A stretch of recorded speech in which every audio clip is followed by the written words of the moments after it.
You're listening to the Spark Radio Network, Internet radio like you've never heard before.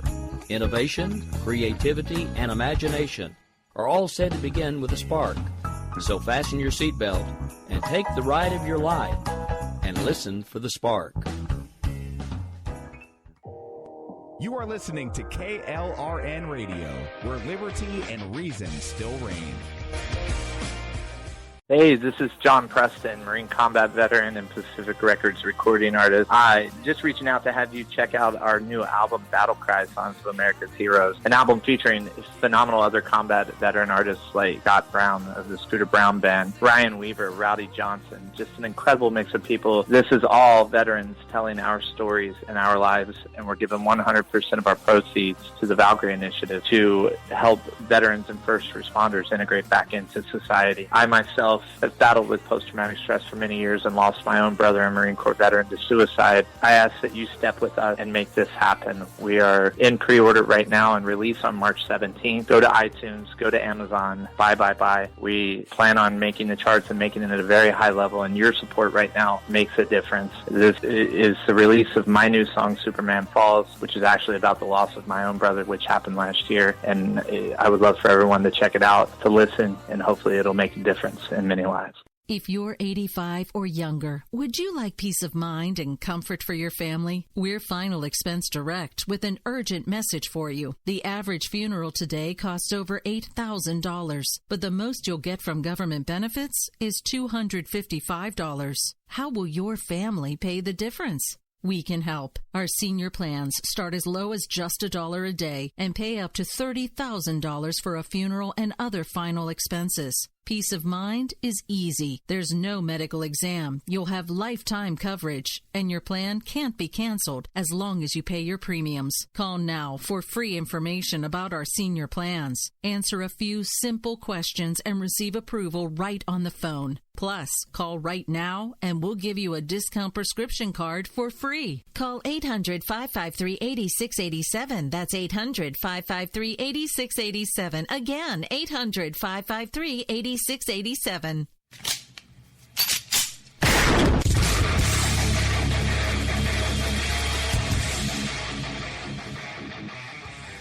This is Slickery Trigger for Rebel Road Tactical. With proper care and feeding, your pistol will be ready when you need it. There to save your life. Shouldn't your gear be that good? Whether you need a holster for comfortable everyday carry or a tough-as-nails holster for your next training course, Rebel Road Tactical has what you need. Check us out on the web at rebelroadtactical.com.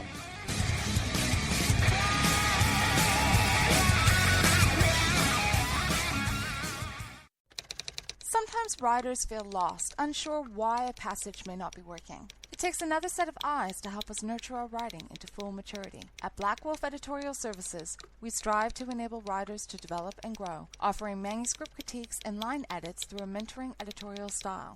We also offer assistance on generating a writer's bio for your websites. Black Wolf Editorial Services, nurturing your writing into maturity. For a full list of services, visit blackwolfeditorial.com. Here's George Foreman with InventHelp. Hi, I'm George Foreman. Do you have an idea for a new product or invention? People ask me all the time, George, how do I get my idea in front of companies? How do I get a patent? What do I do next? Do you have the same questions? I'll tell you like I'll tell them all. Call my friends at InventHelp. Call InventHelp today for free information. InventHelp has been helping inventors for more than 30 years and has sales offices nationwide. InventHelp can submit your invention to companies who are interested in receiving new ideas. If you have an idea and want to try to patent it and submit it to companies, you should call InventHelp today for free information. Listen, I can't guarantee a company will be interested in your idea, but I believe every inventor deserves the opportunity to step into the ring and take their best shot. Put InventHelp in your corner. To get your free inventor's information, call 1-800-353-6490. That's 1-800-353-6490. Again, 1-800-353-6490. KLRN Radio has advertising rates available. We have rates to fit almost any budget. Contact us at advertising@klrnradio.com.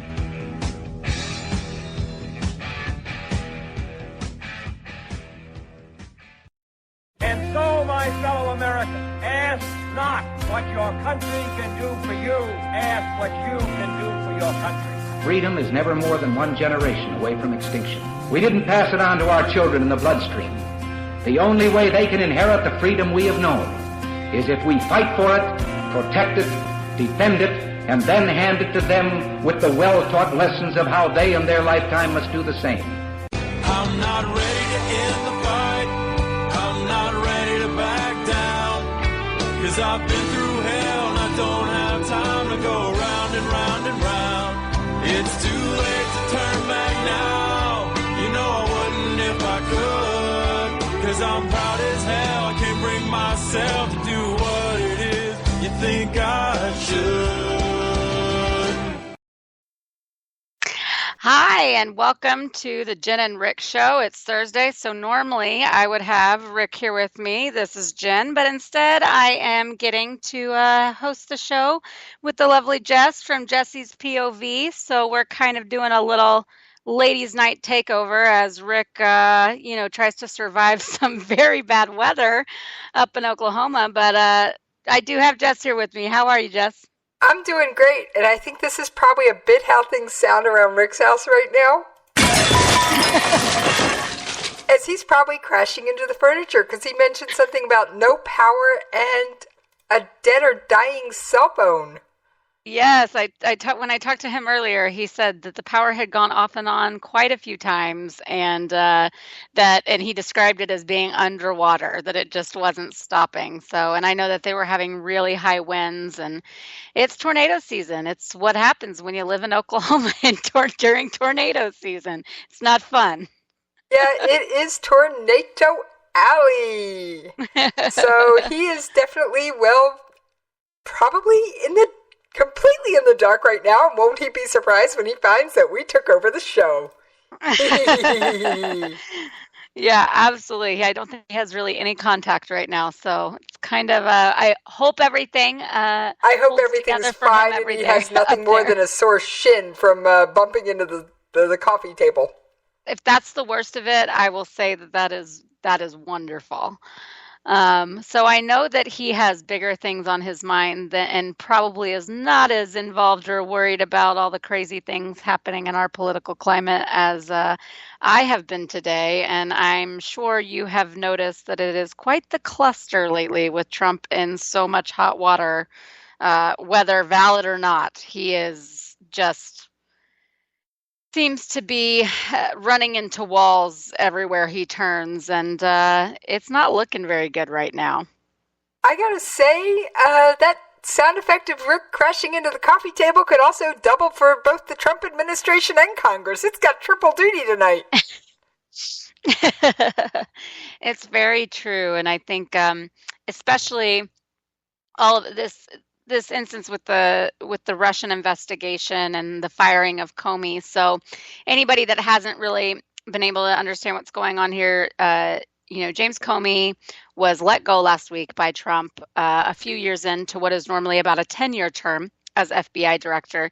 That's just kind of the expected. That's what you expect to move through presidents, and it's not a political position. And so, but unfortunately, because of the things that happened with Hillary's emails already, and then leading into this, Comey had become highly politicized. I'm not saying he was political himself, but just his name mentioned was a politically charged issue. And initially it was politically charged for the Democrats. Now it's politically charged for the Republicans. And so his name had just kind of had become synonymous with almost like spoiler, or like he was a part of the reason why Hillary didn't win. That's thrown around a lot. That's part of the reason why she didn't win the presidential nomination. And then now it's like, oh, well, all the Republicans and the Trump supporters have turned on him and said, he's just witch hunting for Trump and he's doing the bid of the Democrats. And maybe that's because he feels bad because he tanked Hillary's, bid for president. I find all of it fairly silly, but I do think the way our media works now and the way in which they publicize all of these any of these investigations, especially ones on such a large scale and with such prominent people as Hillary Clinton and Donald Trump, that it's almost impossible for FBI, someone like him, to be able to weather so much media attention and so much scrutiny and so much, polarization among the parties and political divides and people getting very sensitive about it politically, weather all of that and come out seeming like he's not in some way partisan or a political figure. And we don't want our FBI director to be seen as a political figure. And unfortunately, that's kind of what happened. So I'm not so sure that him leaving was not maybe the right thing. It looks very shady that around the time when things are coming out about Trump not wanting the investigation, not wanting to cooperate with it, all of this kind of thing, that then he fires Comey. People had already swirled around that the investigation into Flynn, who we know already resigned. That rumors were circling around that that's why he got fired, was because Trump didn't want him to investigate Flynn. Trump denies it. I mean, it's just a whole big mess. Well, I've actually got an audio clip of something McConnell said on the floor, which I thought was kind of amusing.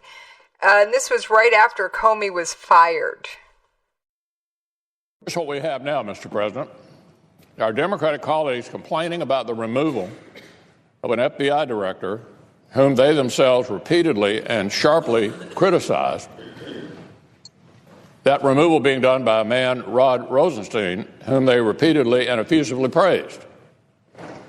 When Mr. Rosenstein recommended Mr. Comey's removal for many of the very reasons that they consistently complained about. Okay, now there's a couple of flaws in that statement I'd like to point out, Jen, and then you can bounce back at me. Sure. First of all, they recommended his removal, untie my tongue, October of last year. He wasn't removed until now. Now, if Trump was going to remove him, I think it should have been January 20th or 21st, so it wouldn't look political, just sweeping everybody and putting in new people. But the way he did it, it looks 1,000% political in my book. Absolutely. And here's the thing. In this day and age, especially with everybody being able to get almost to the minute live footage of everything someone like the president, people in Washington, celebrities, whoever is of interest at the moment, people being able to almost get a live look 24/7 at these people and what they're doing and where they're eating. And, I said this the other day. I mean, why do you think it went viral about Trump having 2 scoops of ice cream the other day and everybody else only had 1, and that was so terrible? Oh, because that, as far as I'm concerned, that isn't news. That is the White House staff adjusting to somebody's freaking dietary habits, and they all need to get a grip.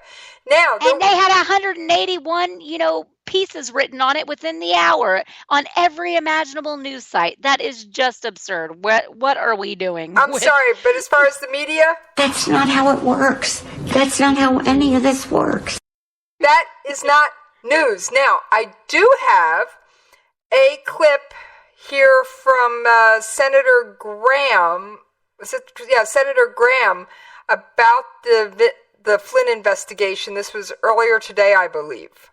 Let me just see about getting this queued up.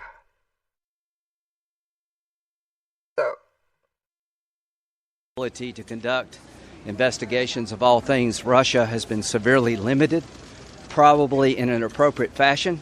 So I think a lot of members want the special counsel to be appointed, but don't understand that you're pretty well knocked out of the game.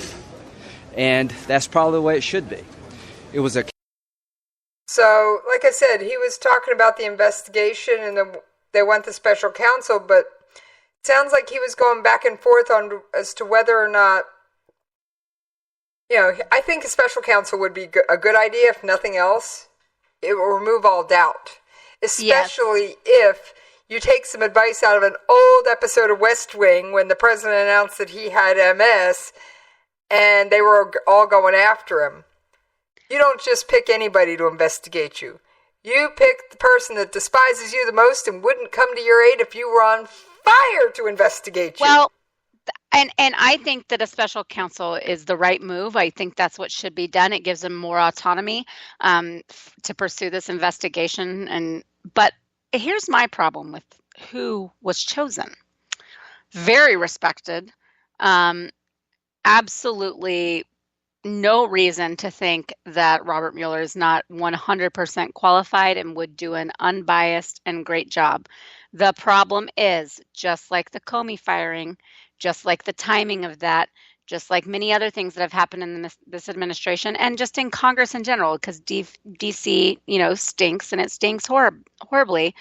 I think that they kind of did themselves a disservice because of his close connection with Comey. He worked very closely with Comey for years while he was the FBI director. So it is a little bit like, couldn't we have found someone that wasn't so directly connected, not only to that would be an independent, kind of person, special counsel to investigate this thing that would be fair and has, a great reputation, but that also doesn't have ties to the most recently fired FBI director who was fired over supposedly and, reportedly disagreements about such investigations. It's a little weird to me. If you're going to go, we talk about optics all the time. Optics, it looked bad that he fired Comey the way he did. Optics are just, you're going to have half the country that, or at least a good chunk of it, that's not going to trust the findings anyways. And they're certainly not going to trust it at all if they feel like they can find a very obvious connection here with someone who's a disgruntled former employee that would have been in charge of these investigations. So I do wish they had reached a little deeper into the pool for that. But if you look at this as a rational and sane person, he is more than qualified to conduct this and has the respect of the entire community. So you're saying if 2/3 of the country can take a back seat, and we can actually bring sanity back to politics? Excuse me? Jen? I don't know. Are you quackers? What? Have you gone quackers? Bring sanity back to politics? No, but I do think that you just kind of exacerbate that, especially with a president like Trump that has such a rabid following. I mean, he's really got very devoted, kind of maniacal mob followers, and they are already going to pitch fits everywhere, but it just makes it even worse when there are actual lines, there are actually dots to connect. And I just wish that we didn't have it that way, so that it, you're always going to have your conspiracy theorists, and you're always going to have your people that are going to go liars, all of them. But, make it harder for them to say that when you use someone that can be viewed a little bit more as objective. I think I have an audio clip from a Trump follower.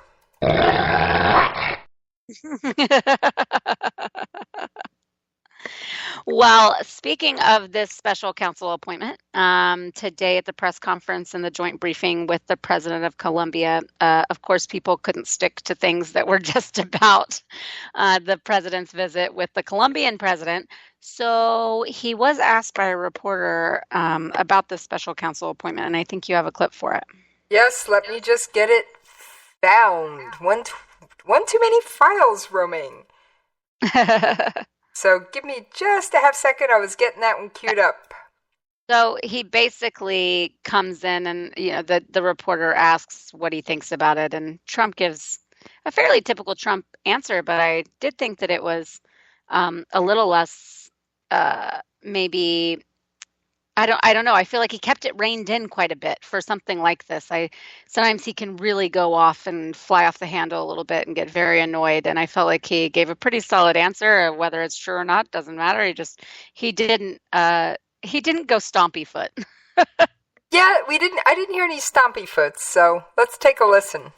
Mr. President, I'd like to get your reaction to Deputy Attorney General Rod Rosenstein's decision to appoint a special counsel to investigate the Russian interference in the campaign. Was this the right move, or is this part of a witch hunt?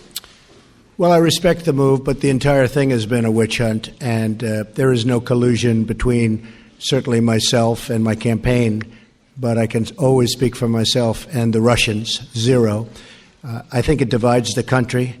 I think we have a very divided country because of that and many other things. I mean, first of all, you like how he said I can always speak for myself and the Russians? Yeah. Did he just put his foot in it there? Or am I cuckoo? I think it was a case of misspeaking, but yeah, that wasn't good. I mean, you want to bet that's playing on every news show tonight?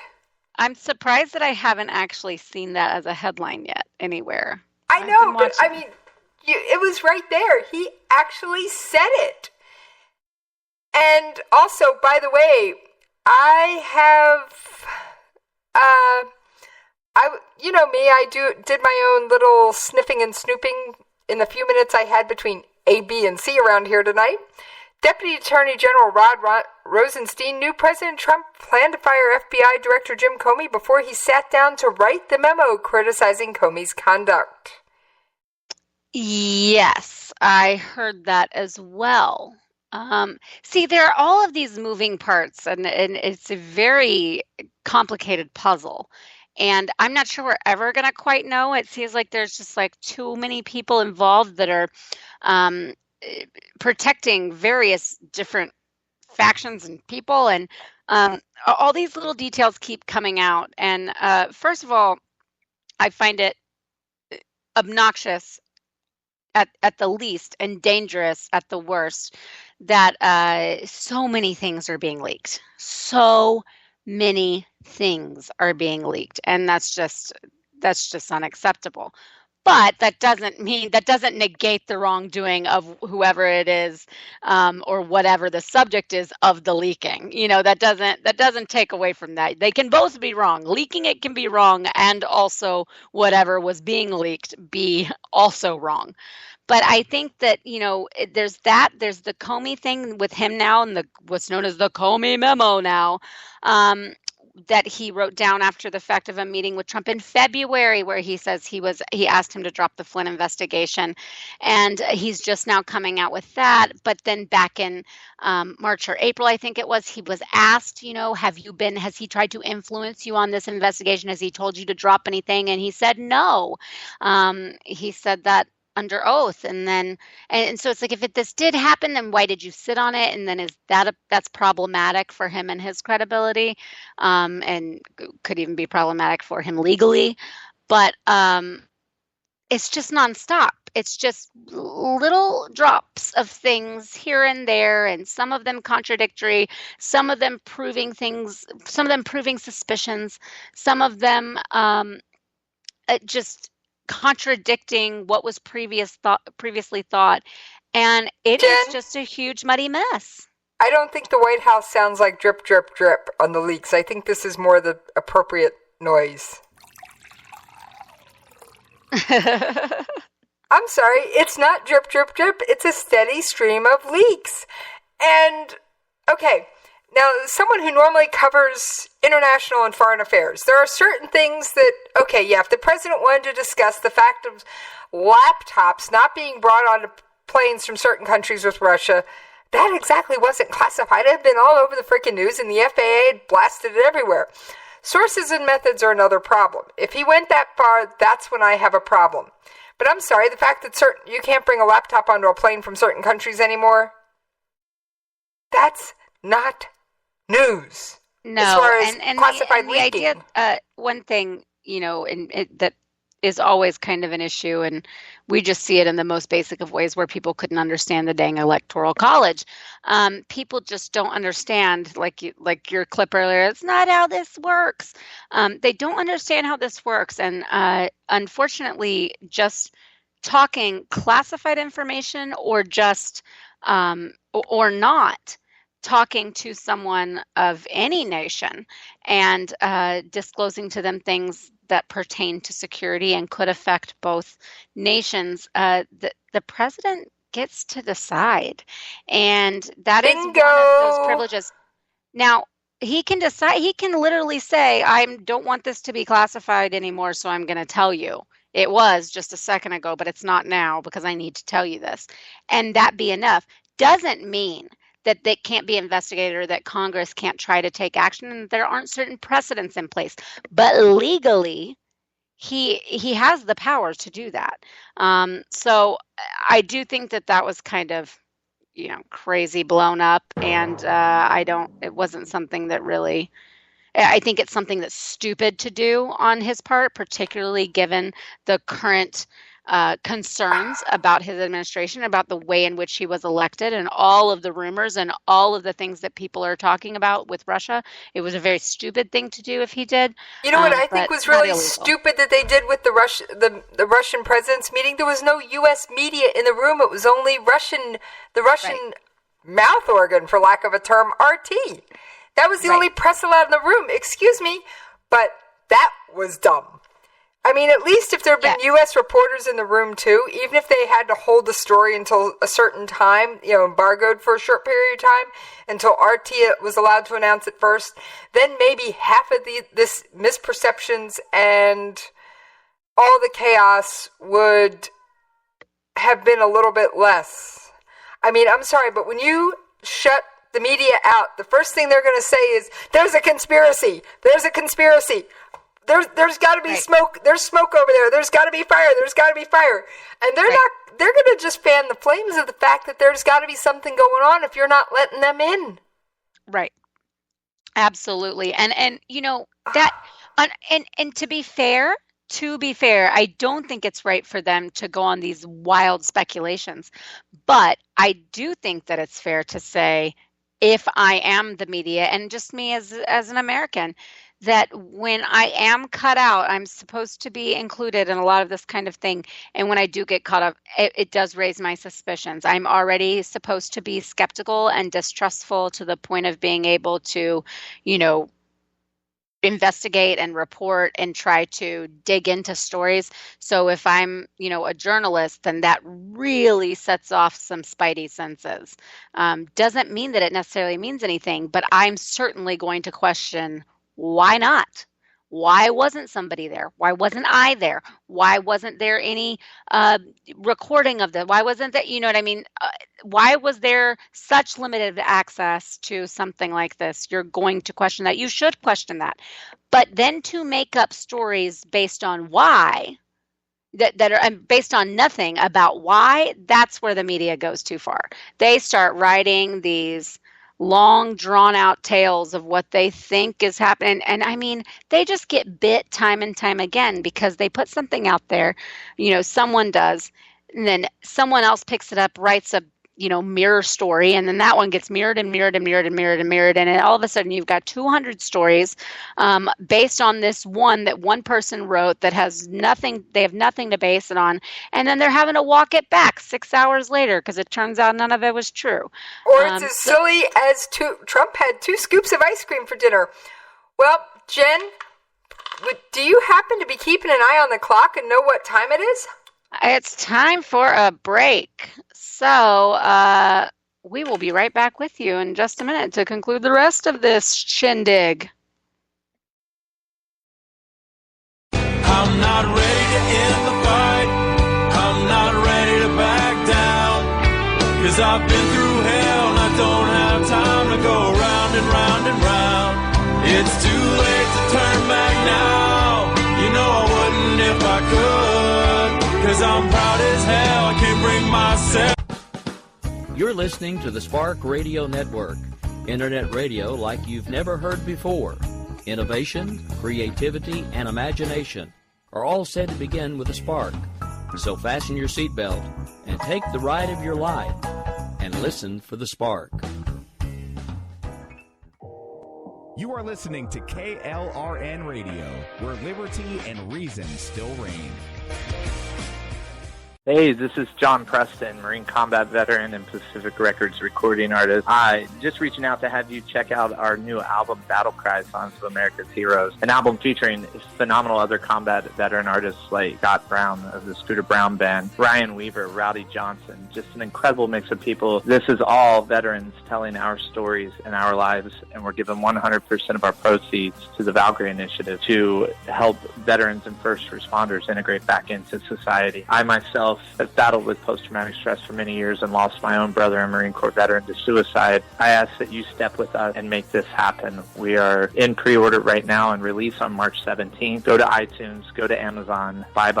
We plan on making the charts and making it at a very high level, and your support right now makes a difference. This is the release of my new song, Superman Falls, which is actually about the loss of my own brother, which happened last year, and I would love for everyone to check it out, to listen, and hopefully it'll make a difference in many lives. If you're 85 or younger, would you like peace of mind and comfort for your family? We're Final Expense Direct with an urgent message for you. The average funeral today costs over $8,000, but the most you'll get from government benefits is $255. How will your family pay the difference? We can help. Our senior plans start as low as just $1 a day and pay up to $30,000 for a funeral and other final expenses. Peace of mind is easy. There's no medical exam. You'll have lifetime coverage, and your plan can't be canceled as long as you pay your premiums. Call now for free information about our senior plans. Answer a few simple questions and receive approval right on the phone. Plus,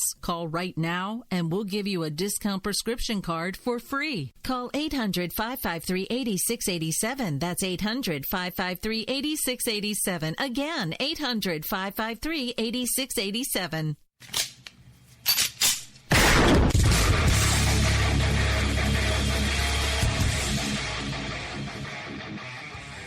This is Slickery Trigger for Rebel Road Tactical.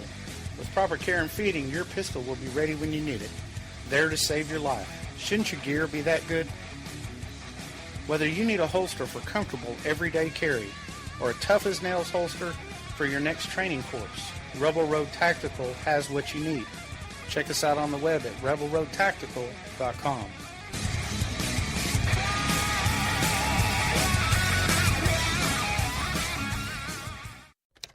Sometimes riders feel lost, unsure why a passage may not be working. It takes another set of eyes to help us nurture our writing into full maturity. At Black Wolf Editorial Services, we strive to enable writers to develop and grow, offering manuscript critiques and line edits through a mentoring editorial style. We also offer assistance on generating a writer's bio for your websites. Black Wolf Editorial Services, nurturing your writing into maturity. For a full list of services, visit blackwolfeditorial.com. Here's George Foreman with InventHelp. Hi, I'm George Foreman. Do you have an idea for a new product or invention? People ask me all the time, George, how do I get my idea in front of companies? How do I get a patent? What do I do next? Do you have the same questions? I'll tell you like I'll tell them all. Call my friends at InventHelp. Call InventHelp today for free information. InventHelp has been helping inventors for more than 30 years and has sales offices nationwide. InventHelp can submit your invention to companies who are interested in receiving new ideas. If you have an idea and want to try to patent it and submit it to companies, you should call InventHelp today for free information. Listen, I can't guarantee a company will be interested in your idea, but I believe every inventor deserves the opportunity to step into the ring and take their best shot. Put InventHelp in your corner. To get your free inventor's information, call 1-800-353-6490. That's 1-800-353-6490. Again, 1-800-353-6490. KLRN Radio has advertising rates available. We have rates to fit almost any budget. Contact us at advertising@klrnradio.com.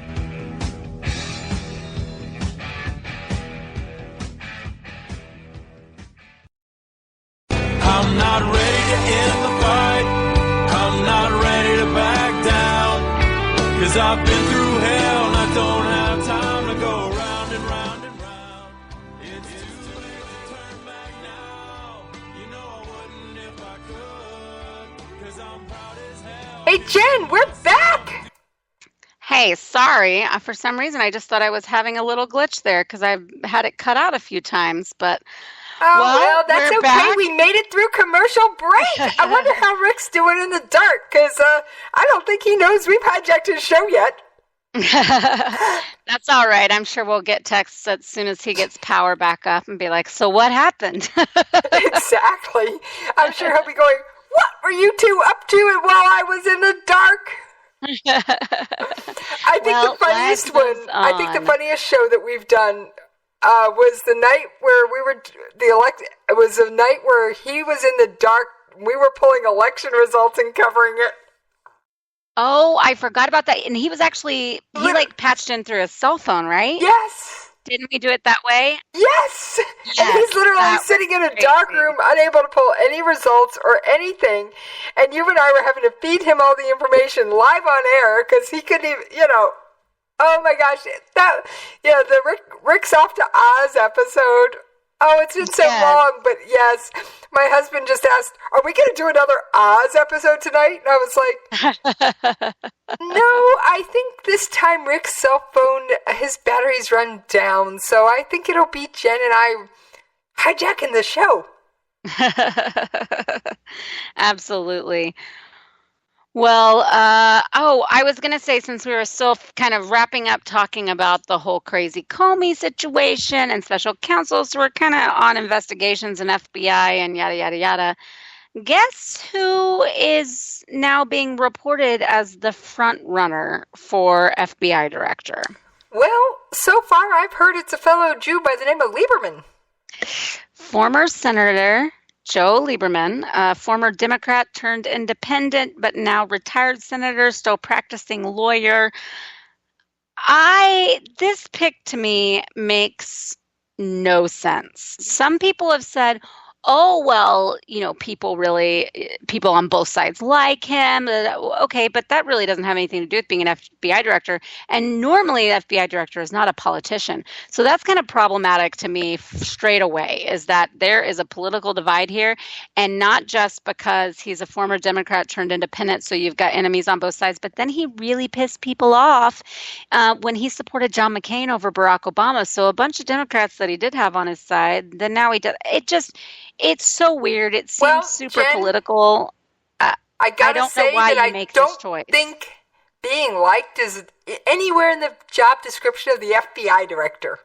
It's totally not, but it does make him a political figure, and part of the reason why Comey needed to go was because he had been so politicized. I agree, and it's, Lieberman, I will say at least Lieberman, I don't recall that he was active in the most recent political campaign. Not entirely so, but there's a couple things about this that make it kind of weird. First of all, he is a former vice presidential nominee. He has continued to be active on the national scale generally, but also this. His firm has represented Trump in the past, and then the firm that he works with now is closely tied to the firm or is in conjunction with the firm out of New York that Trump uses for most of his legal needs. That's just a little... Hot potato. Yeah. I mean, he specifically, his firm has actually represented Trump in the last 10 years at various times. No. So that's kind of weird. And then just a nitpicky thing. He's 75. This is usually, like we talked about before, set up to be about a 10-year term. And he has no real, he was a former AG years and years ago in Connecticut. I think it really is it was 35 years ago. And then, he's practiced law, but he doesn't have a whole lot in his background for what you normally think of when you think of the qualifications for an FBI director. Granted, this is one of those positions, like many others, where if they want to nominate the naked cowboy from Times Square in New York, Trump can do that. Legally, he can do that. There is no set of standards or qualifications, made for this kind of position. But this is just a real atypical one, and I think kind of bizarre. But can I make an absolutely anything if not normal, absolutely insane recommendation for FBI director? I know nobody will take me seriously, but I gotta make it. Okay, go. Sheriff Joe Arpaio. Oh, that is interesting. Come on, talk about somebody who calls a spade and isn't afraid. Well, and also who hasn't completely politicized himself and pimped himself out for fame the way that Sheriff David Clark has. I mean, some of his actions have made news, but he always has stood by those actions. But he has actually also stayed in his county, stayed at his jails, continued to do the work he's there to do, and not gone on the Fox News celebrity tour, show tour. Exactly.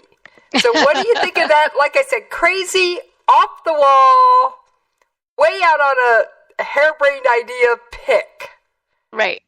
Yeah. I like him. I'm into it. I like Arpaio. I mean, who else would dare to put prisoners in pink underwear? I know.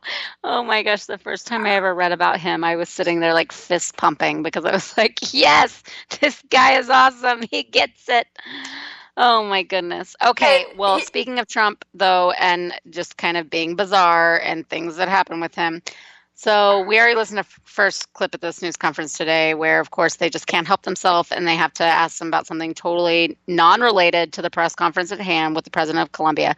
Well, that's SOP for the media. Give me a break. I know. It's just so silly. It's like you got a 25-minute press conference. Just let it be about that. Whatever. But then on top of it, one of these guys, decides to ask the Colombian president a question in regards to Trump. You've had a tough time with conservative radio, sometimes been called a punching bag, and you've said you have to persevere. I'm curious if you've given any advice to President Trump on how to do so. I don't think I'm in a position to give any advice to President Trump. He can take care of himself. And you could hear the laughter in the room. Okay, let's just ignore for a second that obviously, Trump does not back down from media at all, and he just manhandles them and drives them crazy 24/7. I mean, he is really a troll master. He gets them right where he wants them every time. He does. I mean, I'm sorry, but do you know I almost fell out of my chair when I saw the story about the fact he had 2 scoops of ice cream with his dessert as a problem? I'm like, excuse me, is it that big of a slow news day? I mean, oh my gosh! And they made that out to be some sort of elitist thing. It was and then a scandal. He denied everyone else it was the ability to have it. It was so crazy. I think MSNBC added to the list of Trump scandals. Oh my gosh! Well, so here's my thing about this question, though.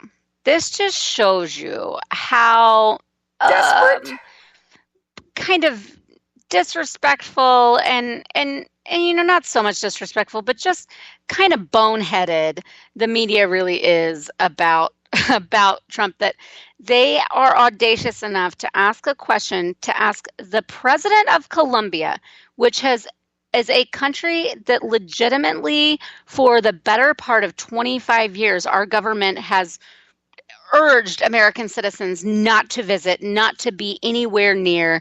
Colombia's right up there with crazy Tehran high. And Pyongyang, Iran and North Korea. Come on, folks, just don't go there. Right. This is one of those. I mean, they are having, last year they still had some of the highest production of cocaine and various other drugs, despite all the efforts that this president was here to talk about. And they are trying to turn some things around, and they do seem to be getting at least a few things more under control. But it's been so corrupt and so dangerous for so long. And here they are, just arrogant and audacious enough to ask this guy who is barely hanging on to one of the most anarchical, crazy, dangerous countries on the planet. And they say, do you have advice for Trump? The leader of the freaking free world? Are you kidding me? The president of Colombia is going to be giving him advice on anything. I don't care who's in office. It's not. That was just such a stupid thing to ask. And I love the way he handled it. He's like, I don't think I'm in the position. And I also think, by the way, if you haven't been paying attention, he can take care of himself. I just thought it was perfect. It really made me chuckle. I was glad he did it that way. It's definitely got to make it to the humorous audio clips collection. I do keep a few. I do keep a few humorous ones tucked away for good measure. And by the way, Ron says the naked cowboy would be an awesome FBI director. Ron would. Oh, that's so funny.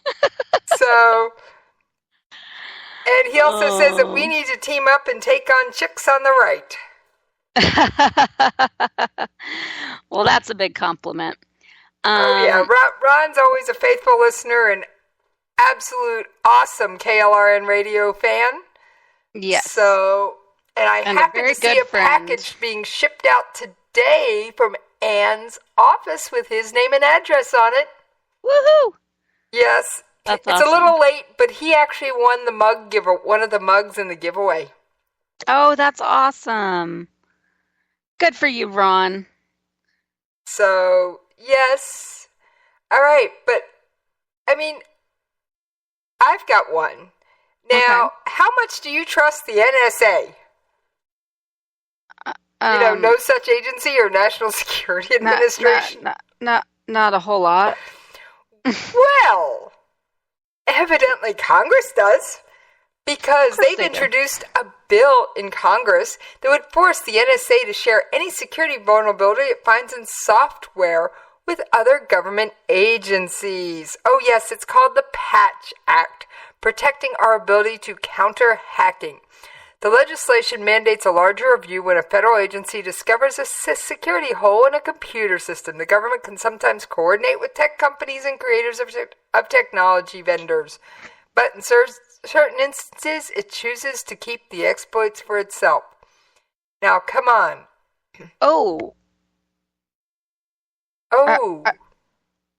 Wait. Yeah. So it discovers these things, sometimes but then instead of reporting them or telling the company or whatever, sometimes then they the NSA will keep it all to its little self and exploit it. Because you have to realize some of our biggest adversaries, China and North Korea, also use American-made software. Yeah. And so if they've got that vulnerability figured out and they know how to exploit it, yeah, do they really... I don't know. There's a small part of me here that's like, well, hell yeah, they do. Exactly. I mean, absolutely. But then you've got the latest global lockdown. the latest global ransomware attack because, well, their methods and modus operandi was recently splattered all over WikiLeaks. And then people with really bad intentions got a hold of it and started locking down companies for ransom all over the globe. So it's a double-edged sword. Do they tell the companies so they can fix it? Yeah. Or do they use it for their own intel gathering and exploitation?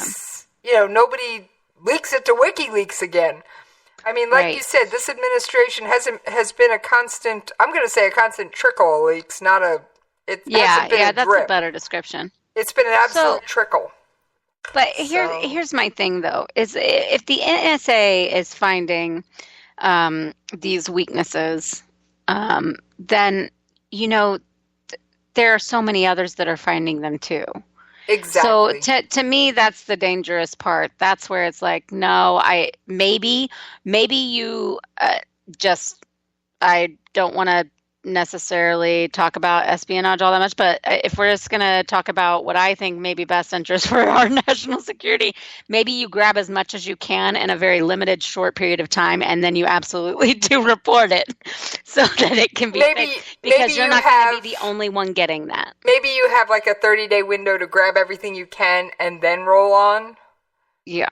So something, I don't know, because like I said, I mean, hackers, man, there are just some... They're vicious. They are vicious. They are brilliant. And they are relentless. And I'm what sorry, I want to know is why don't we try and convert some of them to working for us instead of against us? And I know there are some White House hackers that do, but... Funny that you say that. I do know of a specific person that was facing serious jail time for some things that they did, and they were actually offered to go to Quantico first to train for some things, and then I don't know where. I can't remember what program he actually ended up with. But that I think that there is maybe a little bit more of that goes on than we know. I only knew about this one, and it was very, very hush because it was the son of a friend of the family. So right, we'll just call him Mr. Hacker. How's that? Yeah. So there's stuff like that I know does happen, but so I wouldn't surprise me if there's more of that going on than we realize. But there certainly seems like you could convince these people. But then again, it's government. You can't really pay them enough all the time, you know? True. Now, they can make millions on their own, you know, ransoming people's information and hacking bank accounts and who knows what else. So I don't know. I think it has to be when they're faced with like actual punishment that you can get them to your side. True. However, I know there are a few good ones that sure, actually do their thing. Now, I do have just a funny anecdote that I just saw come out not very long ago. Former FBI Director James Comey now says he tried to hide among the tall blue curtains adorning a White House meeting room in an attempt to hide from President Trump at an Inauguration Day event. Comey said the incident was one example of what he believed were times Trump tried to create a public image that showed Comey was on his side. I find that this just seems to... Is that just funny if the FBI director really was hiding in the curtains, though? But that's hilarious, but this just seems petty at this point. This just seems like he's trying to say things to make it, I mean, this is starting to really sound, which I thought he was above, but apparently he may not be, sound like the vindictive, you know, ex-employee, the jilted lover. This is turning into the lovers' quarrel played out on the world's largest he wanted to have political pictures stage. with me so it looked like I was on his side and but I was really trying to hide in the curtains. Like, that is just, that to me is just, I don't know, it makes me lose a lot of respect. I feel like it's so trivial and it sounds very childish and it's... But the visual is just absolutely hilarious. Oh, yeah, I hope that someone does a political cartoon of it. Oh, I have a feeling our favorite meme artists will be all over this. Now, I know we're almost out of time, but there is one thing. You know what Trump's doing next, right? You mean leave it on a jet plane? Exactly. He's going to be going... Probably not quite that fast, but it was the only jet sound I happen to have queued up on my board, so we'll run with it tonight. He's going to make 5 stops in 4 countries, the NATO summit, the G7 summit, in 8 days. His first stop, in case you missed it, is going to be Saudi Arabia, where he can't put down the Twitter phone. He's going to do a Twitter forum in Saudi Arabia. Oh, heaven. Help us. I saw that on the agenda and I'm going, oh my gosh. Now, of course, he's doing the usual meetings with the king, the crown prince, blah, blah, blah, blah, blah. But when I saw the Twitter forum on the public agenda, I just cracked up, Jen. Oh my gosh, that is too much. That's too perfect. Our tweeting president. Good Lord. Then, of course, he is going... You do know that there are quite a few people up in arms about the fact that he is visiting Saudi Arabia. It's not so much that he's going to Saudi Arabia. It's that it's like his first international visit anywhere. And normally the U.S. president reserves that for Canada or Mexico, one of our obviously North American neighbors that we work so closely with, supposedly. So people are like, that's tradition and typically that's what they do. And so he just snubbed them and is flying to where he can get rich. And I'm like, what? Gosh, people will just be mad about anything. I mean, I'm sorry, people. Trump is known for breaking traditions. He has done nothing like any other president in the books. Get over it! Well, and also, what does it matter? This is such a silly thing to be mad about. Like, really, who cares? And like you said, there are multiple other things that he's doing overseas. It's not just like he's going to hang out with the king. If he was going to Saudi Arabia and coming home, I might have an issue with it. But then his next stop, of course, is Israel. Now, exactly, which I think is absolutely necessary. Oh, absolutely. And he's going to, of course, do the usual meeting with the Prime Minister and President. But then, of course, he's going to Yad Vashem, a.k.a. the Western Wall. Now, some people are up in arms that he's going. Some people are up in arms that he's going without Netanyahu. And other people are just playing up in arms about, I don't know what, Jen. Oh, because Trump! That's why. That's all you have to do. As long as he is in the equation, they're going to be outraged. Oh, you mean our lovely little buttercups? Yes. I wish I had the song Suck It Up, Buttercup queued up tonight, but I don't. Oh, man. Yeah, so, I think that this is I actually think it's pretty the other thing he's doing in Israel that I think is pretty incredible is he's also meeting with the president of the Palestinian Authority. So in the same short period of time, he's going to meet with Netanyahu and the president of Israel, and then meet with the president of the Palestinian Authority. So I don't know what's going to be said. I'm going to be curious to see what comes out of it. And then to complete his religious triad, do you know who his next religious meeting is with? Who?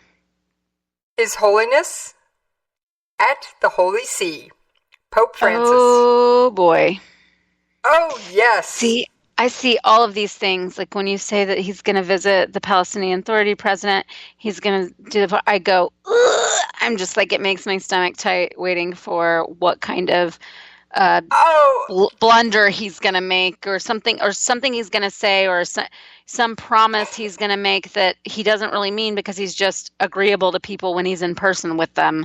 And especially with the Palestinian Authority president, that makes me rather nervous, actually. All I got to say is let's hope his handlers are in top form that day. Oh, man. Now, yeah. I don't think the Pope's going to ask for anything crazy.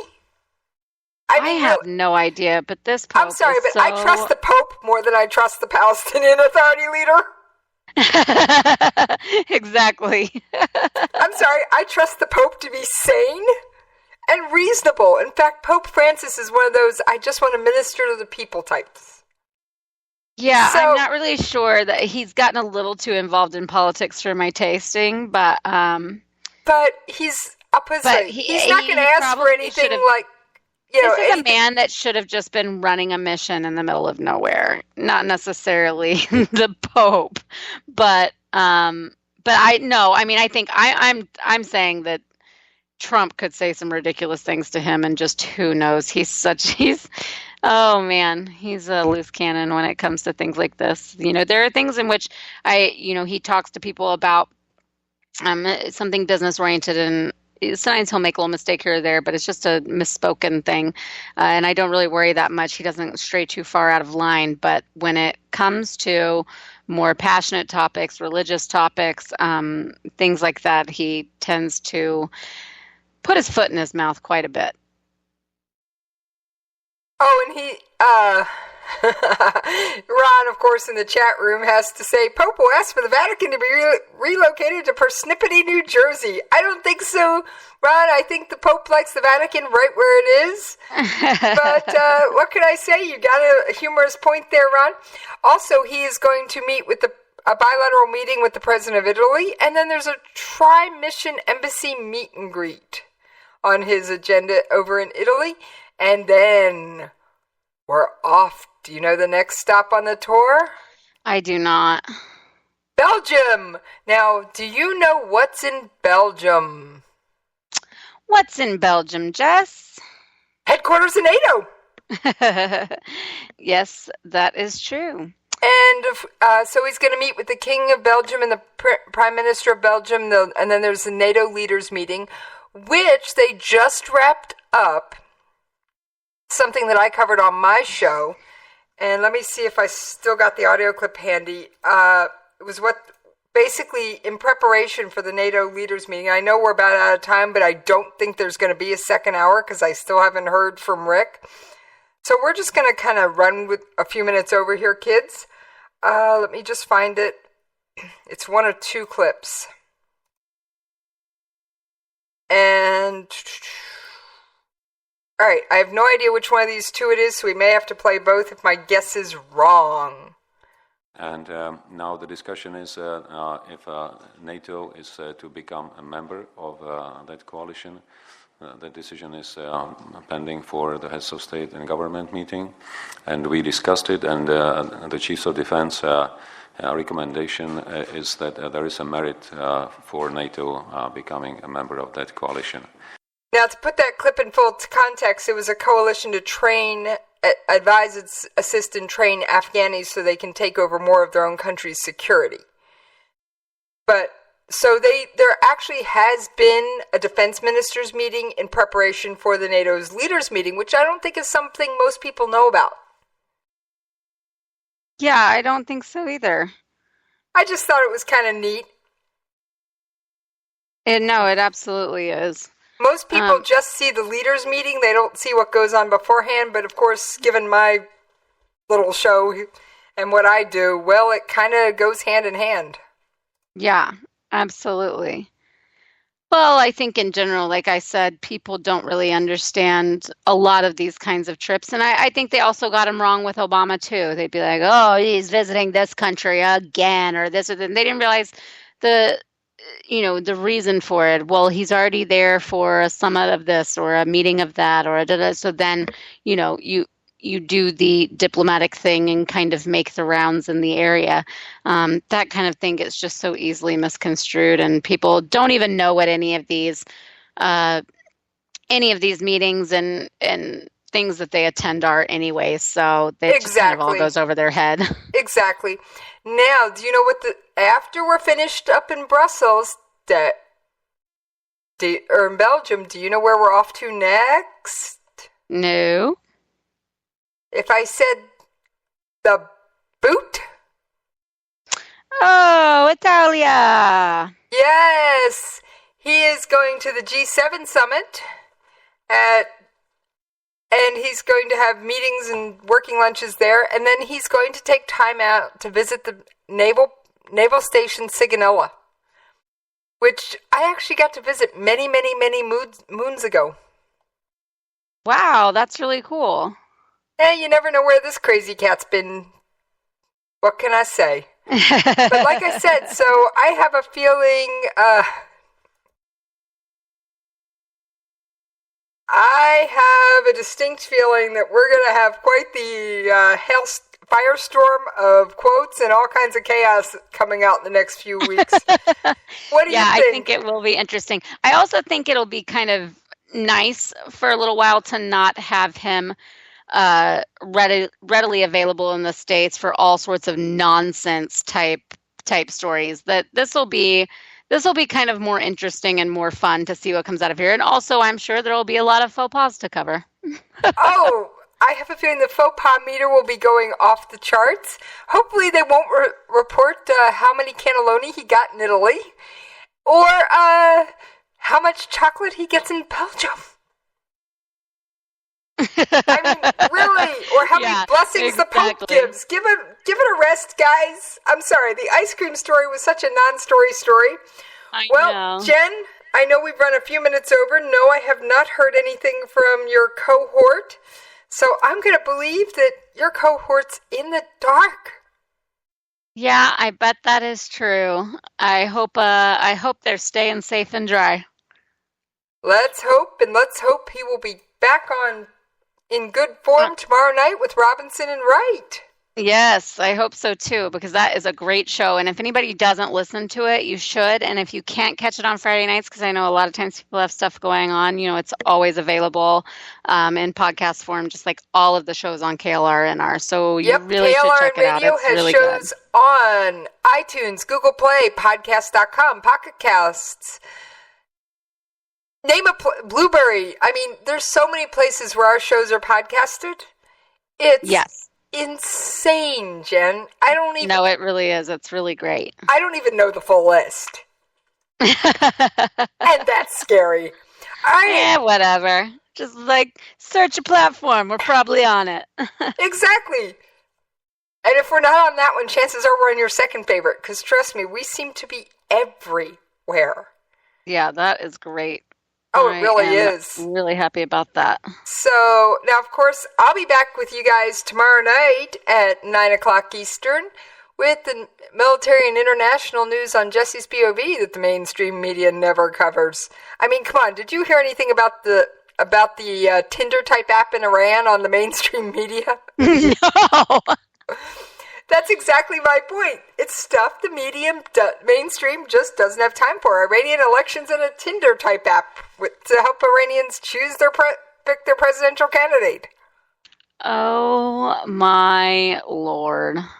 Oh yes. I will say on one little thing, President Rouhani may be facing the same thing we face over here in this country. Voter apathy.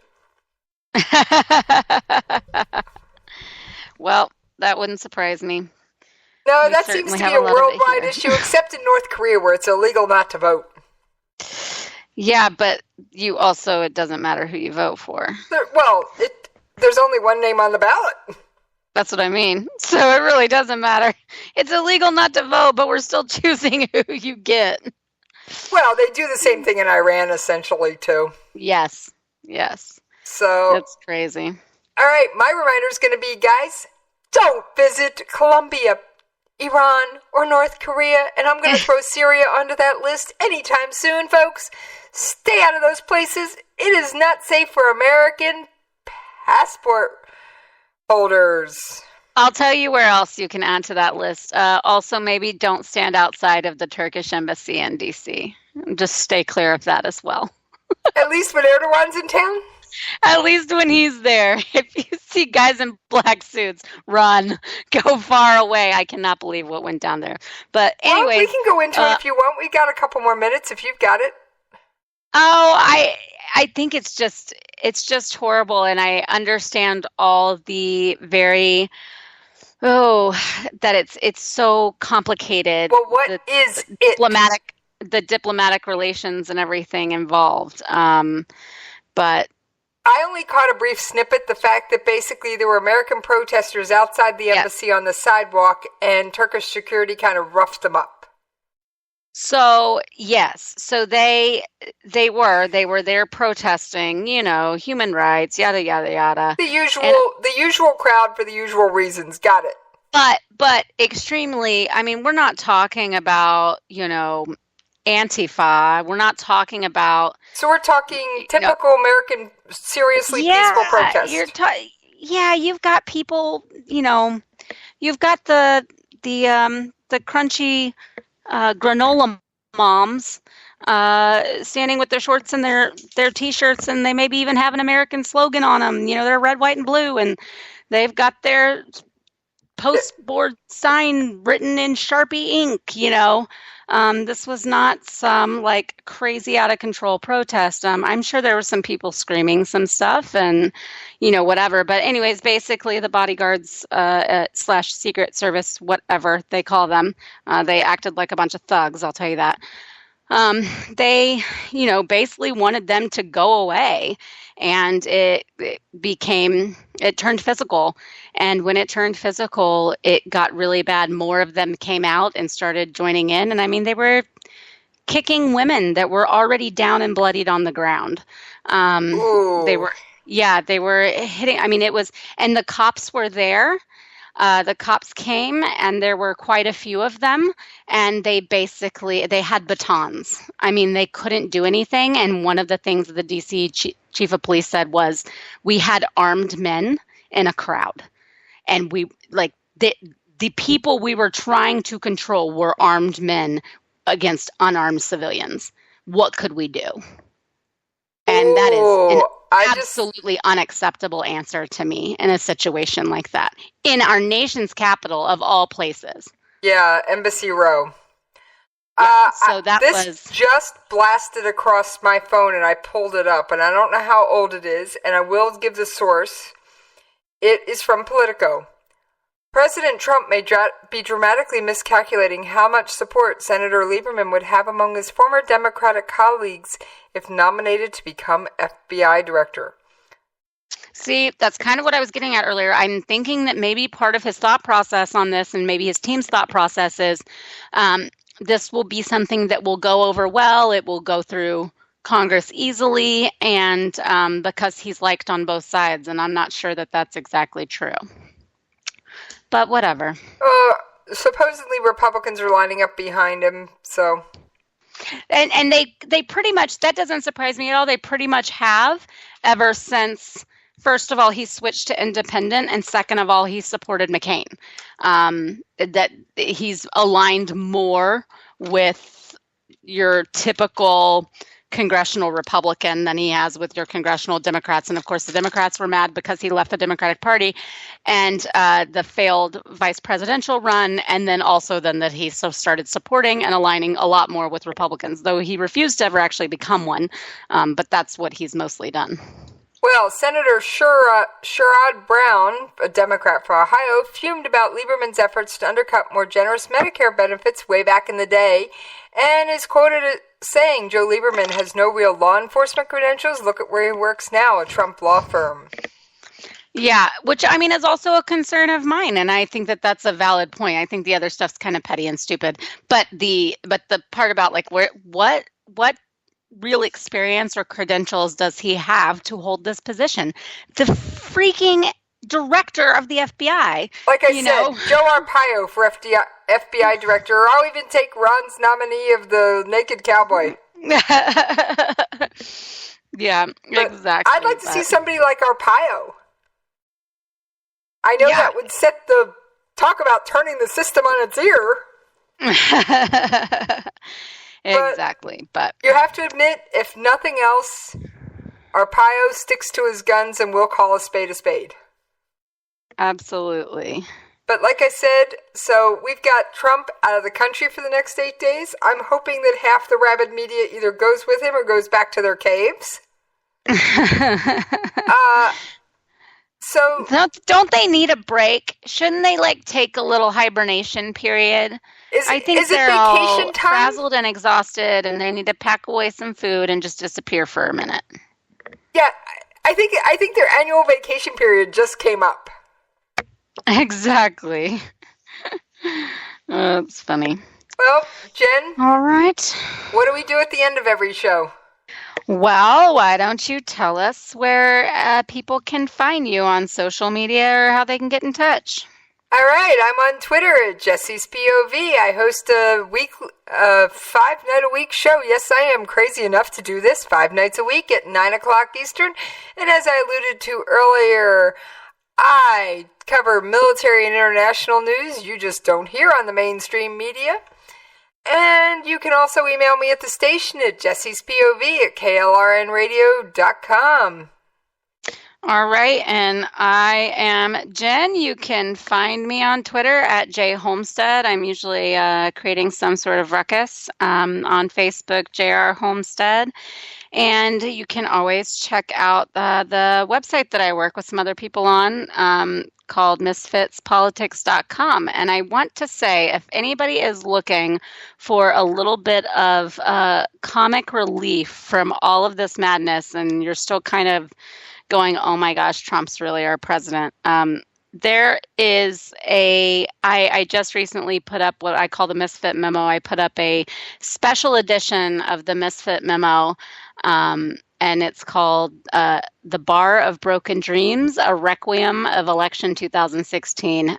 One of my colleagues and writers on the site, he just kind of happened into this tweet storm last night where he started off about Rubio and Cruz walking into a bar, looking at each other and both thinking the same thing. And he went on for another 25 tweets of this kind of humorous but a little bit sad narrative, sort of fan fiction of all of the different players of the election of 2016 from primaries on coming into the bar and what the reactions are and how they behave and all of it. It's really funny. I can't wait to check that really out. Interesting. And so if you can, everybody check that out. It's really funny. It's Misfit Memo Special Edition, The Bar of Broken Dreams. And they interact with the bartender and everything. It's quite comical. So it sounds that hilarious. Is my plug. All right. And I will be back on Tuesday. Hopefully Rick will be good, and he won't be in the middle of terrible weather, and we'll see you then. And if not, please join us tomorrow night. All sorts of good programming all the time here on KLRN. All right, and I think we're out of here, kids. I'm not ready to back down, 'cause I've been through hell and I don't have time to go round and round and round. It's too late to turn back now. You know I wouldn't if I could, 'cause I'm proud as hell. I can't bring myself to do what